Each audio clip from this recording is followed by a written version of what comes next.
मेरे प्यारे विद्यार्थियों, कि आपने जैसे इस वीडियो का थंबनेल देख रखा होगा कि आज का हमारा टॉपिक है बैंकिंग फाइनल अकाउंट फॉर्मेट। तो ये हमारा बैंकिंग फाइनल अकाउंट फॉर्मेट की जो सीरीज़ है, उस सीरीज़ का चौथा हिस्सा है। कितवा पार्ट है? चौथा पार्ट है। तो आप ये सोच रहे होंगे, यार सर ये क्या कर रहे हैं, एक फॉर्मेट बताने के लिए चार चार वीडियो क्यों बना रहे हैं?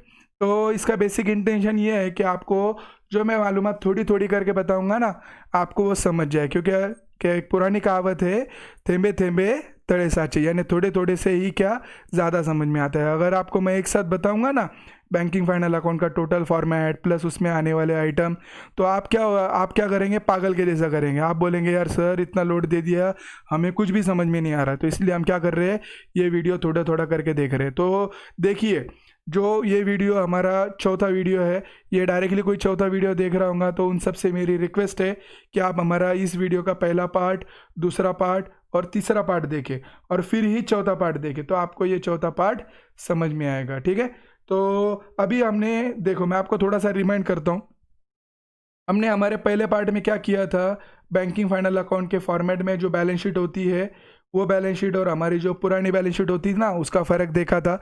यानी हॉरिजॉन्टल वर्टिकल फॉर्मेट में क्या फ़र्क है, ये हमारा वर्टिकल फॉर्मेट है, हमने ये समझ के लिया था। दूसरा हमने क्या देखा था, शेड्यूल नंबर 1 से 5 देखे थे। ठीक है? तो हमने हमारे पहले वीडियो में ये दो चीज़ें देखी थी। दूसरे वीडियो में हमने हमारे बैलेंस शीट के शेड्यूल नंबर 6 से लेके शेड्यूल नंबर 12 ये डिटेल में देखा था। शेड्यूल नंबर 6 से लेके शेड्यूल नंबर 12 में कौन कौन से आइटम आते है, ये भी डिटेल में देखा था। ठीक है? आने वाले आइटम हमने डिटेल में समझे थे। उसके बाद में अभी हमने लास्ट हमारा वीडियो, जो हमारा थर्ड वीडियो था, उसमें हमने प्रॉफिट एंड लॉस अकाउंट देखा था। प्रॉफिट एंड लॉस अकाउंट में हमने क्या किया था, प्रॉफिट एंड लॉस अकाउंट का शेड्यूल नंबर 13 से लेके शेड्यूल नंबर 16 प्लस उसके बाद में उसके जो नीचे प्रॉफिट एंड लॉस आता है, वो प्रॉफिट एंड लॉस कैसे करना है, क्या करना है, और उसके बाद में उसके जो अप्रोप्रिएशन आते हैं वो भी कैसे करने हैं, वो देखा था। ठीक है? तो ये हमारा बैंकिंग फाइनल अकाउंट के फॉर्मेट का आखिरी वीडियो है। और आखिरी वीडियो में मैंने आखिरी जो बात रखी है वो इतनी इंपॉर्टेंट है, अगर आप वो नहीं समझे तो एग्जाम्पल में कुछ नहीं समझे। ठीक है? और आप कितना समझे ये भी इससे समझ जाएगा। तो मेरा सभी से रिक्वेस्ट है कि आप ये वीडियो क्या करें, ध्यान से देखें। अगर ये वीडियो आप ध्यान से देखेंगे तो ही समझेगा। ठीक है? ध्यान से देखेंगे? ठीक है, मुझे लग रहा है आप ध्यान से देखेंगे। ध्यान से क्यों नहीं देखेंगे, 14 मार्क का एग्जाम्पल है, देखना तो पड़ेगा। ठीक है? इंपॉर्टेंट एग्जाम्पल है, कंपलसरी एग्जाम्पल है, इसको और नहीं है। और इसको जो और है एग्जाम्पल, वो थोड़ा सा हार्ड है। ठीक है? तो वो हार्ड से बेटर ये है, तो आप इसको अच्छे से समझने की कोशिश करो। तो देखिए, ये हमारा जो लास्ट वीडियो है, इसमें मैंने आपको थोड़ी देर पहले कहा था, मैंने बहुत इंपॉर्टेंट पार्ट रखा है और बहुत से बच्चों को समझने में ये कन्फ्यूजन भी होती है। तो आप जैसे कि आप ये वीडियो में आप स्क्रीन पे देख रहे होंगे कि मैंने यहाँ पे इंपॉर्टेंट पार्ट क्या रखा है, एडजस्टमेंट। क्या रखा है? एडजस्टमेंट। ये एडजस्टमेंट एक ऐसी चीज़ होती है जो एग्जाम्पल के आखिरी में आती है, बट हमारे दिमाग का दही कर देती है। क्या कर देती है? दही कर देती है। और हम इसमें अच्छे से अच्छे लोग कंफ्यूज हो जाते हैं। क्यों कंफ्यूज होते हैं? कि हमें इसमें एक प्रॉपरली समझ में नहीं आता है कि हमें क्या करना है, क्या नहीं करना है। तो अभी आपको मैं क्या करूँगा, ये वीडियो में बेसिकली देखिए, आपको यहाँ पे मैंने 8 ही एडजस्टमेंट लिखे हैं। कितने? 8 ही एडजस्टमेंट लिखे। बट ये आपको 8 एडजस्टमेंट मैं अपने जो पुराना स्टाइल था ना, हॉरिजॉन्टल मेथड में हम जो फाइनल अकाउंट छुड़ाते थे नॉर्मल वाले, उसमें हम कैसे करते थे, एक ही फेट ट्रेडिंग प्रॉफिट एंड लॉस में, तो दूसरा बैलेंस शीट में, इस टाइप से समझाने की कोशिश करूंगा। यानी समझो, आपको जो एडजस्टमेंट यहाँ पे बताने के रह भी गए, तो आप आपके क्रिएटिव माइंड से, जैसे कि आप बहुत ही समझदार हो, आपके समझदार वाले सोचने वाले माइंड से आप सोच सकोगे और उसको खुद ब खुद कर सकोगे। ठीक है? तो आपको ये एडजस्टमेंट बताने से पहले मैं एक काम कर लेता हूँ, एक अपन क्या करते हैं, अपन फॉर्मेट देख लेते हैं। ठीक है? तो फॉर्मेट देखते टाइम पे आपको अभी याद रखना है, देखो फॉर्मेट देखते टाइम पे हमारे पहला फॉर्मेट में फॉर्म ए था, बैलेंस शीट थी। तो बैलेंस शीट में अभी हमें याद रखना है, बैलेंस शीट में क्या होता है, लाइबिलिटीज होती है। ठीक है? और दूसरा एसेट होता है। तो लाइबिलिटीज के लिए हमारे कितने शेड्यूल थे? 5। तो आपको पांचों के 5 शेड्यूल प्लस उसके नाम याद होने चाहिए, जैसे शेड्यूल नंबर 1 कैपिटल और लाइबिलिटी वगैरह जो भी है। ठीक है? आपको ये याद होना चाहिए। वैसे हमारे बैलेंस शीट में शेड्यूल नंबर 1 से 5 किसके लिए है? लाइबिलिटीज के लिए। शेड्यूल नंबर 6 से 11 किसके लिए है? एसेट के लिए। ठीक है? 6 से 11 और 12 नंबर शेड्यूल तो हमारा भाई साहब अलग ही है, उसका छोड़ दो। ठीक है? और उसके बाद में हम देखेंगे प्रॉफिट एंड लॉस के लिए हमारे कितने शेड्यूल है? 13, 14, ये इनकम के लिए है। और उसके बाद में एक्सपेंडिचर के लिए 15, 16, और हमने खुद ने बनाया हुआ है कि क्या नाम था उसका, प्रोविजन एंड कॉन्टिजेंसी, ठीक है। तो अभी हम हमारी शुरुआत करते हैं समझने के लिए। तो अभी हम चलेंगे हमारे एडजस्टमेंट पे। तो आप एक बात याद रखिए, अभी आपको मैं थोड़ा सा पुराना भी बताऊंगा, नया भी बताऊंगा, ठीक है। तो अभी देखिए हमारी पहली एडजस्टमेंट क्या है, डेप्रिसिएशन ऑफ एसेट। तो मेरा सभी से सवाल है, हम जो 11th 12th और FY का अकाउंट छुड़ाते थे, खासकर मैं 11th 12th की बात ही करूंगा। तो 11th 12th में जो हम हमारा अकाउंट बनाते थे, तो उसमें डेप्रिसिएशन अगर हमको दिखता था, तो हम दो इफेक्ट कौन से करते थे, आपको याद आ रहा है। हम सबसे पहले क्या करते थे, एक लिखते थे प्रॉफिट एंड लॉस अकाउंट के डेबिट साइड, बराबर है, प्रॉफिट एंड लॉस अकाउंट के डेबिट साइड, और दूसरा लिखते थे कहाँ पर, बैलेंस शीट में एसेट साइड प्लेस करते थे, बराबर है। एक लिखते थे प्रॉफिट एंड लॉस अकाउंट के डेबिट साइड और दूसरा लिखते थे बैलेंस शीट के एसेट साइड लेस करते थे, ओके। तो अभी आप यहाँ पे याद रखो, मैं आपको थोड़ा सा बताता हूँ, ठीक है। तो सबसे पहला इफेक्ट हमारा क्या था, प्रॉफिट एंड लॉस अकाउंट के डेबिट साइड। तो अभी हम क्या करेंगे, प्रॉफिट एंड लॉस अकाउंट जाएंगे। तो प्रॉफिट एंड लॉस अकाउंट में देखो हमारे एक्सपेंडिचर है ये, बराबर है ना। प्रॉफिट एंड लॉस अकाउंट के डेबिट साइड मतलब क्या, एक्सपेंडिचर साइड। तो एक्सपेंडिचर साइड हमारे कितने एक्सपेंसेस है, 3 है।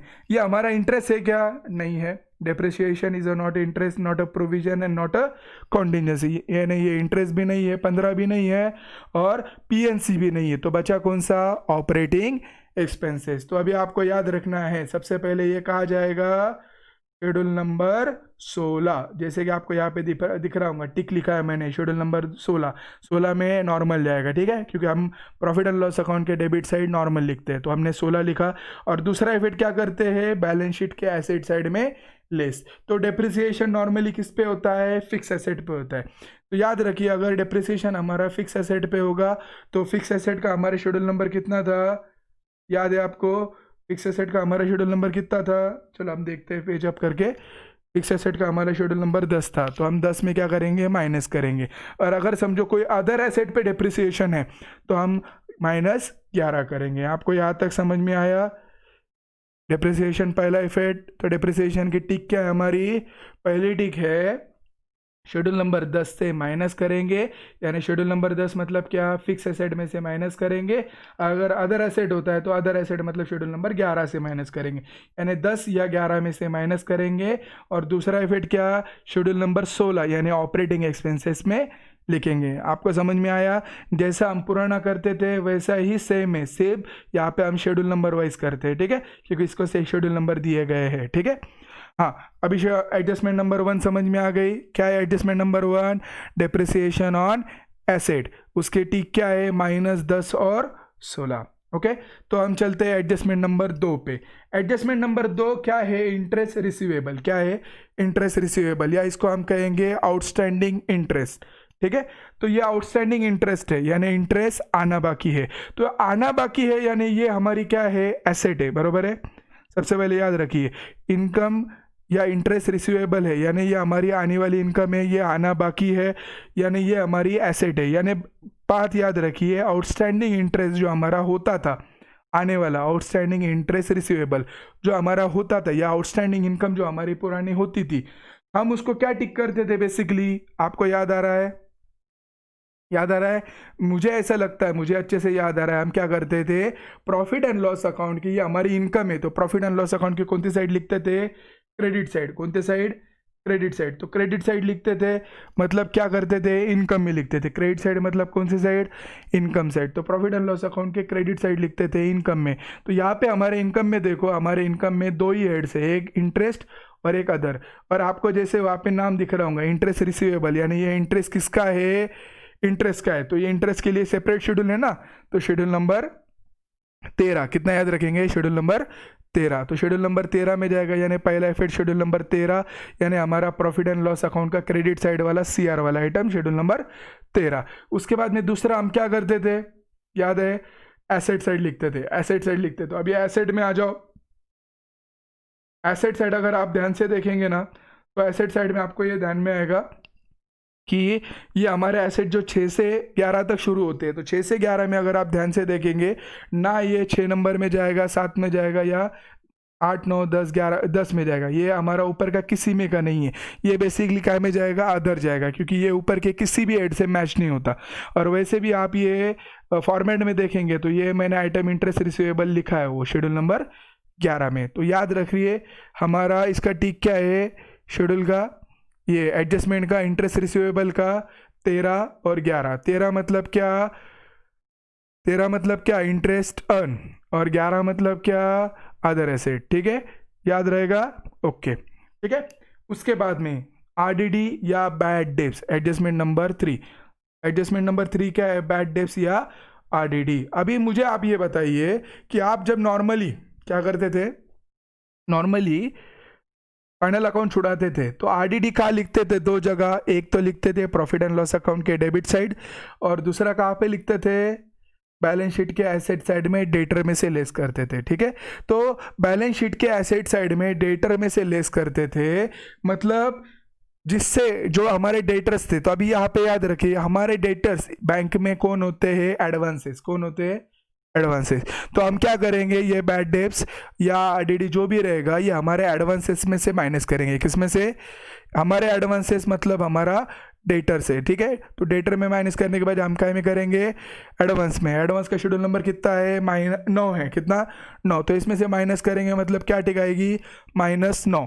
और एक हिसाब से देखिए ये प्रोविजन है, तो प्रोविजन मतलब हम दूसरी टिक क्या करते थे, प्रॉफिट एंड लॉस अकाउंट के एक्सपेंडिचर में, बराबर ना, प्रॉफिट एंड लॉस अकाउंट के डेबिट साइड में। तो प्रॉफिट एंड लॉस अकाउंट के डेबिट साइड में एक्सपेंडिचर में हमारे कितने हेड्स थे, आपको मैं बताता हूँ। देखो कितने हेड्स थे, 3 हेड्स है। तो ना ही वो इंटरेस्ट एक्सपेंडेड 15 है, ना ही ऑपरेटिंग है, वो क्या है, प्रोविजन है, बरोबर ना।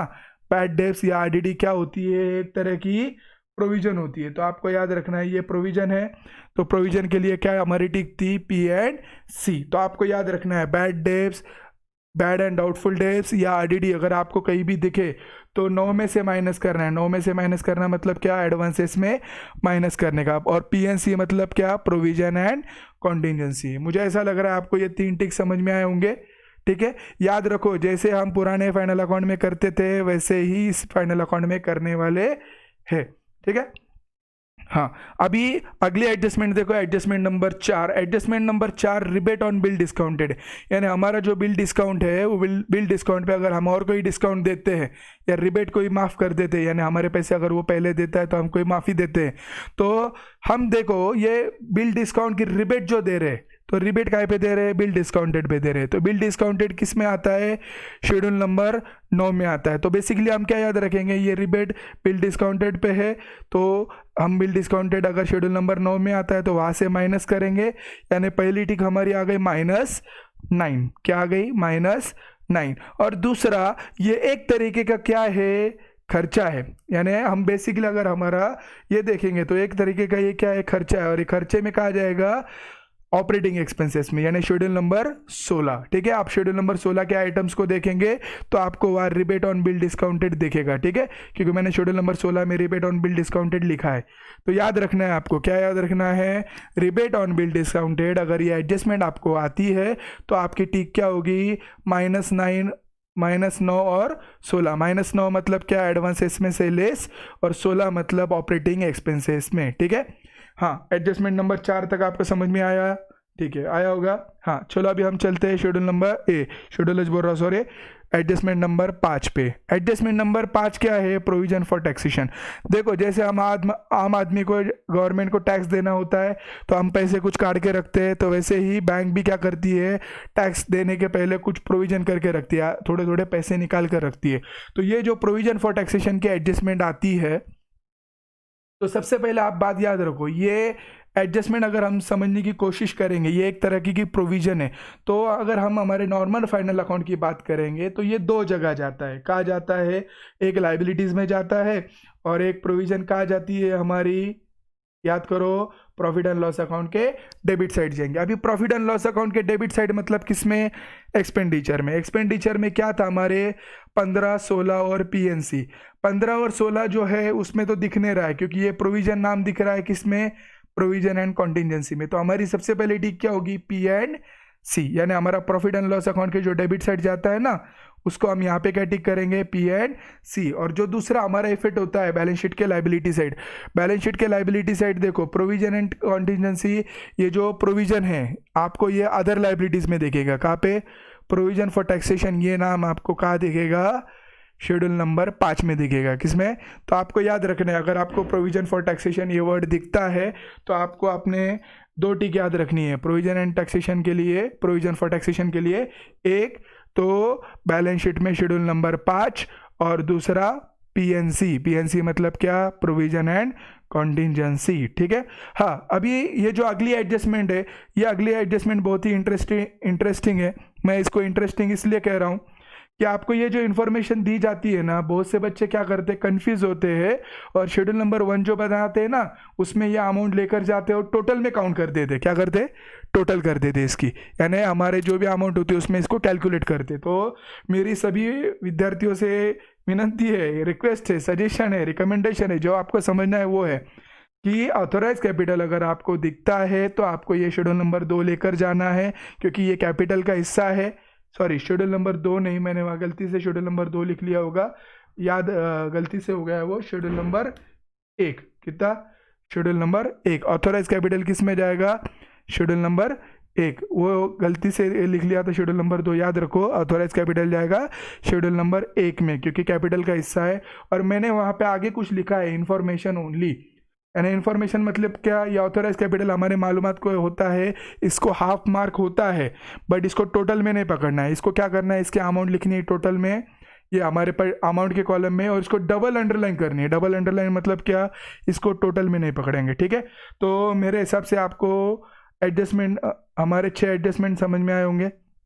ये समझ में ऑथोराइज कैपिटल का जाएगा, एक ही जगह जाएगा, इसके 2 इफेक्ट नहीं है, ये सिर्फ इंफॉर्मेशन का हिस्सा है, शेड्यूल नंबर 1। ओके। इसके बाद में अगले एडजस्टमेंट नंबर 7 है कॉन्टिजेंट लायबिलिटी। आपको ये नाम पे से ही समझ में आ रहा होगा, कॉन्टिजेंट लायबिलिटी। आपको ये नाम कहाँ पे सुना सुना लग रहा है? मुझे ऐसा लग रहा है कि मैंने ये नाम बैलेंस शीट के फॉर्मेट में कहाँ पर देखा था? Schedule number 12। कॉन्टिजेंट लायबिलिटी के लिए सेपरेट शेड्यूल था, याद है? इसमें एक्सेप्टेंसेस, एंडोर्समेंट वगैरह आता है।